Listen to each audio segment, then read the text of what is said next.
programa es una producción para Radio Anglicana, la voz de la Iglesia, desde la Ciudad de México.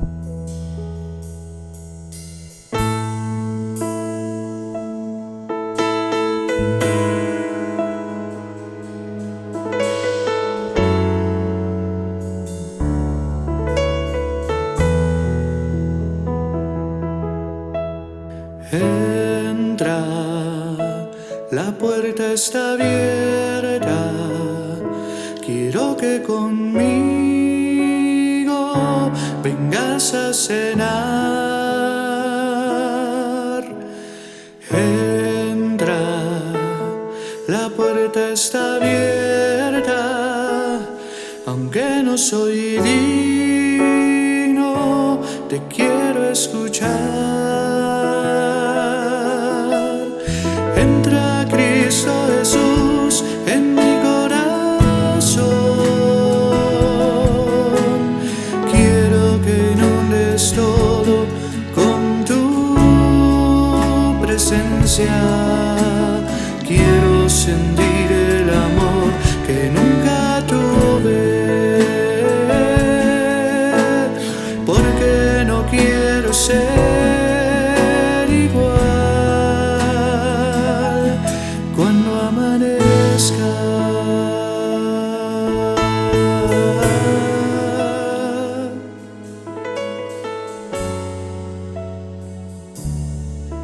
Bienvenidas hermanas y hermanos en la fe y a todas las personas que nos sintonizan por Radio Anglicana. Es una bendición encontrarnos en su programa Jesús, las mujeres y yo. Les saluda la reverenda Elisa Medina Fuentes, rectora de la parroquia de San Lucas de la Diócesis de México. Te invito a unirnos en oración. Dios de toda vida y de paz, que en tu Hijo Jesús nos revelaste el misterio de tu amor, nos acercamos a ti para que por tu Espíritu Santo ilumines nuestras mentes, avives nuestra fe y des fortaleza a nuestra voluntad, para poner por obra lo que enseñes a nuestra vida. Amén. Hoy quiero comenzar compartiendo con ustedes uno de los ministerios que más disfruto realizar en mi diócesis. Es el proyecto de pastoral para mujeres llamado Alebrijes, que junto a mi compañera de ministerio y amiga la reverenda Diana García dirigimos. Este ministerio impulsa la reflexión bíblica, el crecimiento espiritual, la vida de oración y litúrgica de nuestra iglesia, la sororidad, considerando también muy importante el análisis de nuestras realidades y desafíos que enfrentamos como mujeres de fe y el impulso de nuevos ministerios. Para ello, durante todo el año en este ministerio de Alebrijes, preparamos talleres, charlas, cursos y en especial nuestro retiro anual. Es un campamento de 3 días, un tiempo de encuentro con nosotras y con Dios, por lo que jugamos, cantamos, oramos, reflexionamos nuestra fe, compartimos nuestros saberes, experiencias y aprendemos de cada taller. Y fue en uno de estos retiros que realizamos una dinámica muy sencilla pero profunda. Colocamos algunos dichos o refranes donde se menciona a la mujer con los roles y lo que se espera de ella. Al escuchar cada refrán debían compartir qué entendían, qué realidad de las mujeres se espera en esta sociedad. Algunos de estos dichos o refranes eran: mujeres juntas ni difuntas, la suerte de la fea, la bonita lo desea, la que hijos ha de criar, en casa debe estar, o calladita te ves más bonita.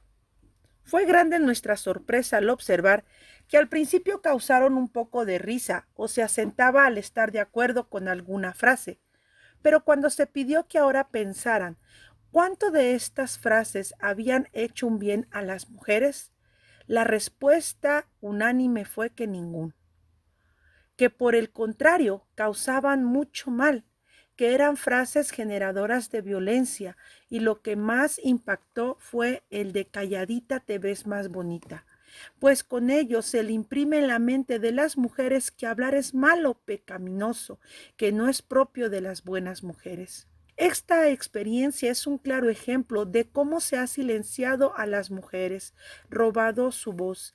Este uso del lenguaje, aunque suena a broma, a un chistecillo barato, genera una estigmatización. Se etiqueta a la mujer, se lanza el mensaje: mujer, tu opinión, tus palabras no son importantes, son irrelevantes, y no solo en un ámbito social y público, sino desde el mismo espacio privado y cercano como es la familia.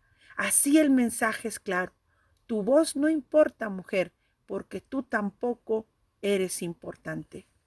Este uso del lenguaje, y dado que el lenguaje es un producto de la humanidad en el desarrollo de su propia cultura, genera un sentido de socialización y va moldeando las conductas de los individuos. Entonces, como decíamos, el calladita te ves más bonita, tenemos que, para la mujer, hablar, el decir lo que piensa, dar una orden, dirigir un grupo, opinar o expresar incluso sus propias necesidades, se ha de considerar malo y pecaminoso. Entonces tenemos su contraparte: el estar calladitas, el ser prudentes, discretas, modositas al hablar, será considerado como bueno, como puro, exaltando la pasividad y el silencio como el modelo de la mujer perfecta. Esta larga presentación que he hecho es con toda la intencionalidad para que podamos colocarnos frente a nuestro siguiente encuentro de Jesús, las mujeres y yo. Es el encuentro de Jesús y Marta de Betania.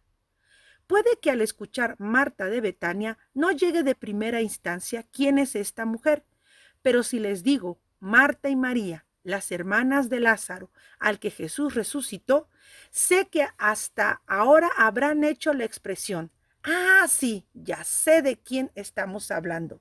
Y si agrego que es la mujer que le pide a Jesús que le diga a su hermana que le ayude con los quehaceres, y que en boca de Jesús se le dice: Marta, Marta, afanada y turbada con muchas cosas estás, creo que con estas dos referencias saben ahora quién es Marta de Betania. Nuestro primer acercamiento a esta mujer, y por lo que más rápido se le identifica, precisamente se encuentra en el texto de San Lucas 10, 38, 40. Ese texto donde Jesús es invitado por esta mujer y la cual decide con su voz expresar lo que en ese momento requería: que mi hermana me ayude. ¿Qué acaso Jesús no te da pesar que ella estás ahí sentada y yo trabajando? El resultado no es el esperado. Ella es corregida y su hermana aprobada. De este modo, la mujer sumisa y callada era elogiada. Tal es el caso de María, que es notable por su actitud, mientras que Marta es regañada y sancionada. Pero es interesante que dicha sanción, y hay que recargarlo, no es por lo que hacía Marta, es decir, sus deberes, sino por hablar, por tomar la voz y cuestionar a Jesús. Curiosamente, como ya lo decíamos, cuando se habla de Marta y su hermana María, se toma el texto de San Lucas, quien sucumbe a la sociedad dominada por varones en la que vivía, poniendo en boca de Jesús la propia sanción. Sin embargo, nuestra lectura de los encuentros se basará en el Evangelio según San Juan, y leer el texto desde San Juan abre la posibilidad de otras lecturas, otros significados y otro tipo de realidades que se comenzaban a gestar en la sociedad del siglo I. La participación activa de las mujeres emanada por la comunidad juánica desde las iglesias domésticas. Para efecto de nuestro análisis, el indicador que nos va a conducir por el texto será precisamente la figura de Marta, amiga de Jesús, hermana de María y de Lázaro, de tal modo que el límite de nuestro relato quedará desde el capítulo 11, del versículo 1 al 45, dividido en 3 cuadros o escenas. El primer cuadro o escena, del versículo 1 al 16, los amigos de Jesús en Betania. Esta enfermedad no es para muerte. Segunda escena, el encuentro propiamente, de los versículos 17 al 37. Y por último, el cierre, del 38 al 45, donde la expresión: Padre, te doy gracias porque me has oído. Así que entonces nuestro relato del capítulo 11 quedará dividido en estas 3 escenas, del 1 al 16, del 17 al 37 y del 38 al 45. Recordemos pues que la metodología que estamos usando para analizar nuestros textos bíblicos es el análisis narrativo, y una de las herramientas interesantes que usa esta metodología es lo que se llama competencias del papel del texto. Es decir, cuando nosotros leemos un texto, sea bíblico o no, ese escrito nos habla de 3 formas. 1 es lo que nos dice. Hay una programación de la lectura, es decir, la historia que nos va contando, narrando. 2, lo que dice usando fórmulas o pistas del texto, las frases y el estilo con que nos cuenta la historia. Y 3, también nos habla con lo que no dice, es decir, lo que no menciona explícitamente el texto. Es la historia detrás de ese escrito. Y esto último es muy interesante, pues nos ayudará a conocer las situaciones sociales y familiares en la que vivía la comunidad juánica. Con esto en mente, les invito a escuchar la segunda parte de nuestro programa. Ahora vamos a nuestra pausa musical. Te quiero escuchar. Entra Cristo Jesús en mi corazón. Quiero que inundes todo con tu presencia. Quiero sentir el amor que nunca tuve, porque no quiero ser. Ya estamos de regreso a esta segunda parte de su programa. Les pido ahora que al escuchar el relato del encuentro de Jesús con Marta de Betania, tengamos en mente las 3 formas en que nos habla el texto. 1, con lo que dice. 2, lo que dice usando fórmulas. Y 3, lo que no dice, es decir, aquello que no está explícito en el texto. Escuchemos pues la lectura del Evangelio según San Juan, capítulo 11, versículos del 1 al 12. Había un hombre enfermo que se llamaba Lázaro, natural de Betania, el pueblo de María y de su hermana Marta. Esta María, que era hermana de Lázaro, fue la que derramó perfume sobre los pies del Señor y le secó con sus cabellos. Así pues, las 2 hermanas mandaron a decir a Jesús: Señor, tu amigo querido está enfermo. Jesús, al oírlo, dijo: Esta enfermedad no va a terminar en muerte, sino que ha de servir para mostrar la gloria de Dios y también la gloria del Hijo de Dios. Aunque Jesús quería mucho a Marta, a su hermana y a Lázaro, cuando le dijeron que Lázaro estaba enfermo, se quedó 2 días más en el lugar donde se encontraba. Después dijo a sus discípulos: Vamos otra vez a Judea. Los discípulos le dijeron: Maestro, hace poco los judíos de esa región trataron de matarte a pedradas, ¿y otra vez quieres ir allá? Jesús les dijo: ¿No es cierto que el día tiene 12 horas? Pues si uno anda de día no tropieza, porque ve la luz que hay en este mundo. Pero si uno anda de noche, tropieza, porque le falta la luz. Después añadió: Nuestro amigo Lázaro se ha dormido, pero voy a despertarlo.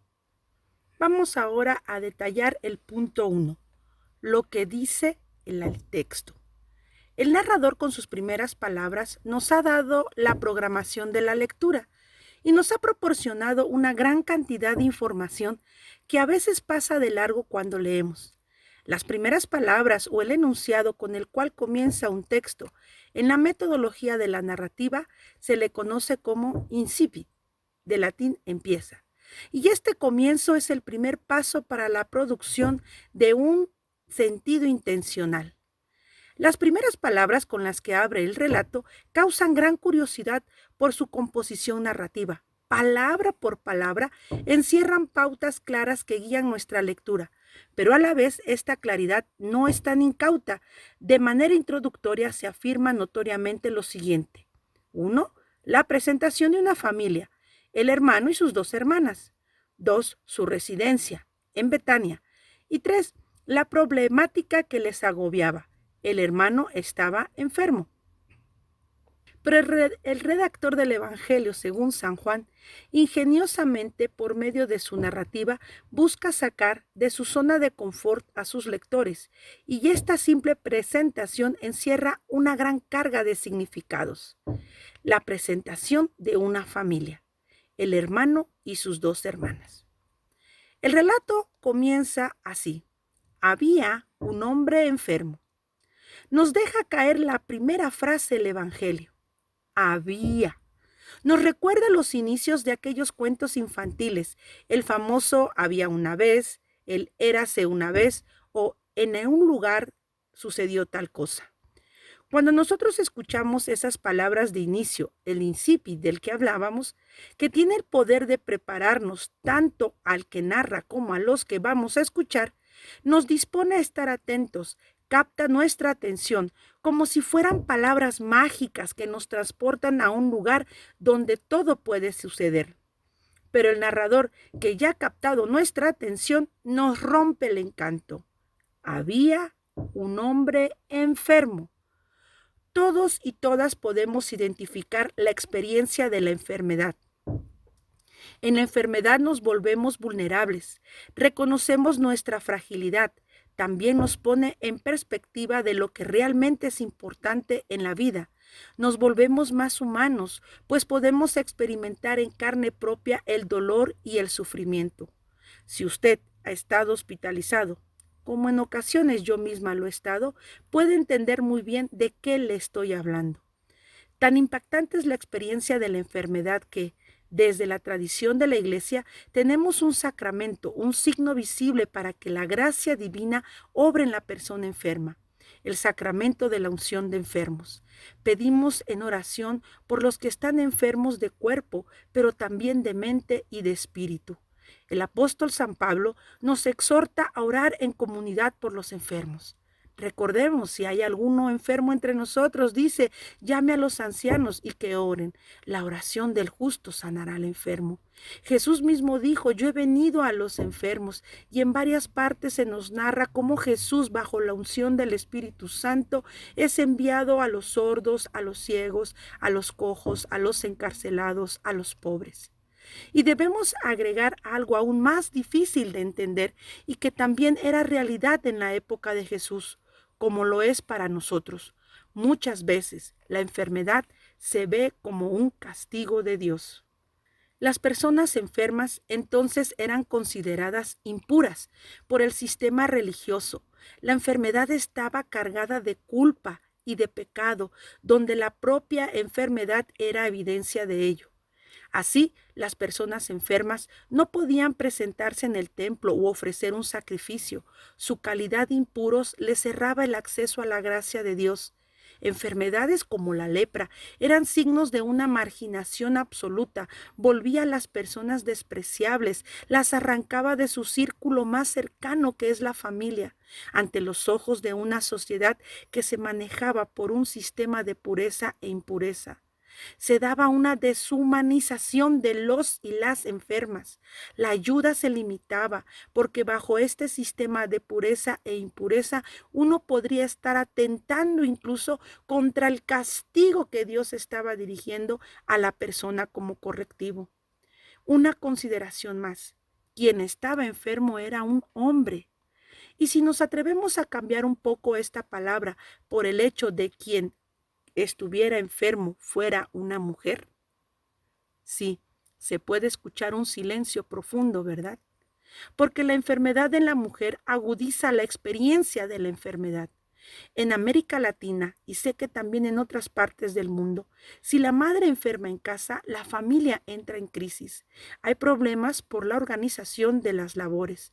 Hay madres de familia que son obligadas a ir a trabajar aún enfermas, tanto por miembros de su familia como sus patrones, o incluso por la misma carga que se ha impuesto de que la mujer siempre se debe sacrificar por los demás. Así también se obliga a callar a la mujer lo que siente, lo que sufre. El derecho a la salud para la mujer en muchos países está plagado por estructuras de poder machistas. Su salud reproductiva, el derecho a la anticoncepción, entre otros derechos, se ven violados por dichos sistemas opresores. Incluso procesos tan naturales como la menstruación se ven como una enfermedad, como algo sucio que esconder, y en la época de Jesús las dejaba en una posición de impureza. Tal pensamiento sigue teniendo tal impacto que se consideró o se sigue considerando como una imposibilidad para que las mujeres participen en el ministerio ordenado de la Iglesia por volvernos cada mes impuras. ¡Qué impactante! Son las palabras que mi hijo de 11 años exclamó con ojos muy abiertos cuando escuchó la lectura en voz alta de la preparación de esta parte del programa. Y creo que tú y yo también podemos decir qué impactante. Y sí, nos impacta lo que pasaba en la época de Jesús y que sigue pasando hasta nuestros días. No nos bastaría este programa y muchos otros más para seguir hablando de la dolorosa experiencia de la enfermedad y todo lo que encierra. Se vuelve un tema duro de tratar en este año 2020, con la sombra de una pandemia donde toda la humanidad está amenazada por la enfermedad, donde los contagios se multiplican a diario, donde las muertes son dolorosas de seguir contando, porque no se trata de una cifra fría al estilo del datos del Banco Mundial y su dinero. No, cada número es un rostro, una historia, una familia tocada por el dolor. Incluso el estar sano, cada día se enfrenta a la amenaza de cambiar en unos días ese estatus de salud. Ahora podemos entender el impacto de las primeras palabras de San Juan 11 y el desenlace final de la resurrección. ¿Por qué Jesús les dijo a sus discípulos, esta enfermedad no es para muerte? Porque en este capítulo encontraremos que Jesús mismo lloró y fue movido a compasión. Si tú te encuentras enfermo o enferma en este momento, o un familiar tuyo lo está, lo primero que quiero que sepas es que no estás sola, no estás solo. Dios está ahí a tu lado. Él tiene compasión de ti, llora contigo, por lo que no pienses que te está castigando y por lo tanto Él escuchará tu oración. Dios nos puede sanar con un milagro, sí, de manera sobrenatural. También nos puede sanar por medio de un tratamiento médico, una cirugía. Y también debemos considerar que nos puede sanar llevándonos a su lado, ahí donde no hay dolor, ni enfermedad, ni llanto. Que Dios, que es el Dios de la vida, que nos inspira y nos ama y es movido a compasión, sea nuestra fortaleza en estos momentos. Oremos. Dios Todopoderoso, que eres torre fuerte de todos los que ponen su confianza en ti, a quien todas las cosas en el cielo y en la tierra y debajo de la tierra se inclinan y obedecen. Sea nuestra defensa ahora y siempre, y nos haga saber y sentir que el único nombre dado bajo el cielo para salud y salvación es el nombre de nuestro Señor Jesucristo. Y te pedimos, Dios misericordioso, dador de vida y de salud, que envíes tu bendición sobre todos los que están enfermos y sobre quienes les ministran, para que toda debilidad pueda ser derrotada por el triunfo de Cristo resucitado, que vive y reina por los siglos de los siglos. Amén. Te quiero escuchar. Entra Cristo Jesús en mi corazón. Quiero que inundes todo con tu presencia. Quiero sentir el amor que nunca tuve. Agradecemos al obispo de la Diócesis de México, Reverendísimo Carlos Touché Porter, de la Iglesia Anglicana de México, por su visto bueno y apoyo. Agradecemos también la música de Julio Hernández, miembro de la Parroquia de la Resurrección en la ciudad de Toluca, Estado de México, en México, y al equipo de producción de las parroquias de San Lucas y Santa María Virgen en la Ciudad de México. Y gracias también a Radio Anglicana por ser un espacio de comunicación común para la comunidad hispana en el mundo, por el cual hemos podido llegar hasta ustedes.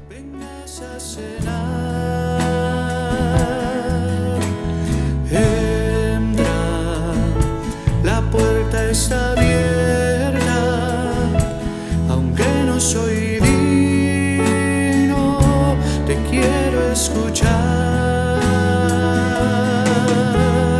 Entra Cristo Jesús en mi corazón, quiero que inundes todo con tu presencia. Quiero sentir el amor que nunca tuve, porque no quiero ser igual.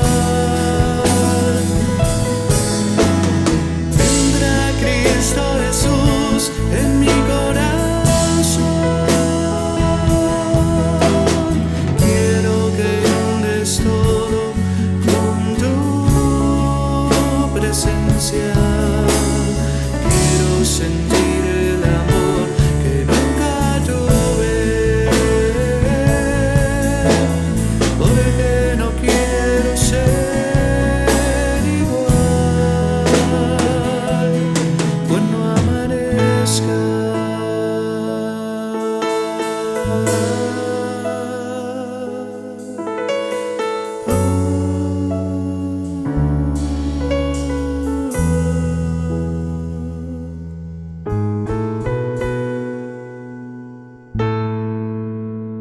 Firmes adelante, huestes de la fe. Usted está en sintonía de Radio Anglicana, transmitiendo vía internet en www.radioanglicana.es. También puede escucharnos en su dispositivo móvil, descargando nuestra aplicación para Android e iOS. Radio Anglicana, la voz de la Iglesia.